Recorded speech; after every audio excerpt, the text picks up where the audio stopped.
June 21st, 1851. London. A casual game between two of the strongest players in the world is about to become the most famous chess game ever played. This is the Immortal Game. Adolf Anderssen, playing white, faces Lionel Kieseritzky. What follows is a masterclass in romantic chess, sacrificing nearly every major piece for a breathtaking checkmate. Anderssen opens with e4, the king's pawn opening, the most aggressive and popular first move in chess. He's signaling from the very start, this game will be about attack. Anderssen plays f4, the king's gambit, one of the most daring openings in all of chess. White offers a pawn to rip open the f-file and seize the center. In 1851, this was the weapon of choice for attacking players. Kieseritzky accepts the gambit, capturing the offered pawn. He's up material, but now white has open lines toward the black king. The real question is, can white exploit them fast enough? Kieseritzky plays a provocative move. Queen to h4 check. This is aggressive from black, forcing white's king to move. It looks scary, but Anderssen has a plan. Anderssen calmly plays king to f1. He's given up the right to castle, but his king is surprisingly safe on f1 for now.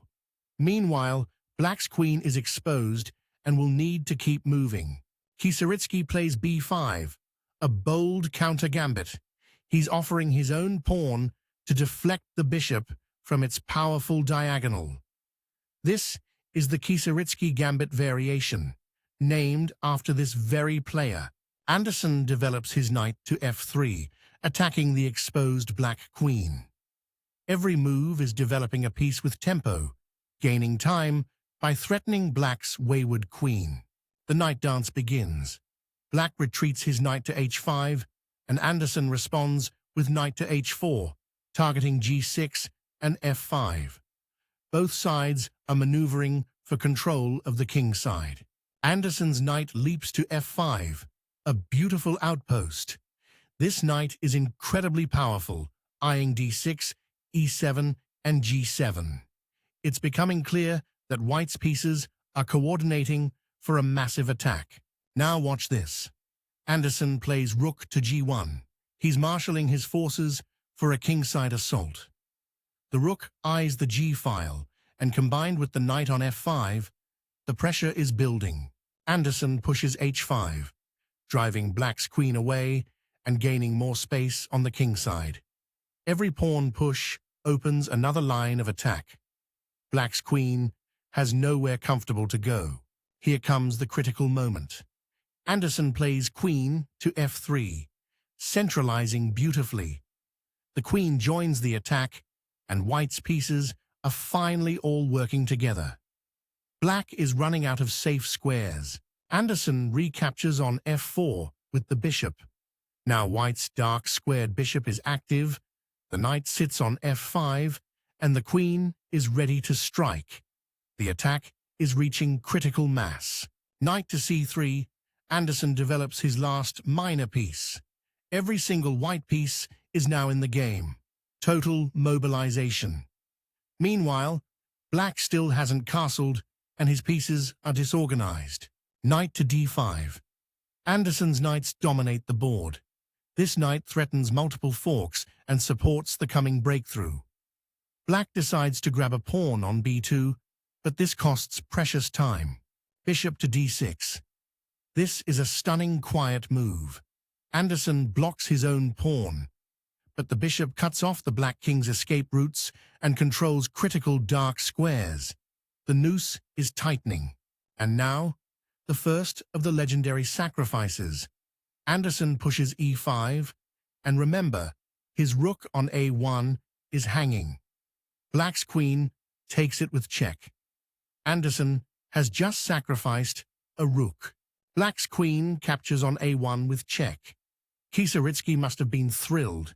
He's won a whole rook. But Anderssen sees something far deeper. He's calculating the most beautiful combination in chess history, king to e2. Anderssen steps out of check and keeps the attack going. The material count is absurd. White is down a rook and a bishop. But look at the position. White's remaining pieces are all aimed at the black king. Knight takes on g7 with check. The second rook sacrifice is now complete. Both of Anderssen's rooks are gone. He's sacrificed both rooks, and now this knight check forces the black king to make a fateful decision. The black king goes to d8, the only legal move, and now Anderssen unleashes the final combination. Remember, he's down both rooks, but his pieces are perfectly positioned for the kill. Queen to f6 check. But wait, this isn't just a check. Anderssen is offering his queen. If black takes the queen with the knight, it's checkmate next move anyway. This is the ultimate sacrifice. Kieseritzky takes the queen with his knight. He has no choice. The alternative is even worse. But now the f6 square is occupied, and black's king is completely boxed in. Bishop to e7, checkmate. The final position is astonishing. Anderssen has sacrificed both rooks and his queen, yet delivers checkmate with just 2 knights and a bishop. This is why they call it the Immortal Game. 175 years later, it remains the most celebrated game in chess history. If you enjoyed this breakdown, subscribe for more legendary chess games brought to life.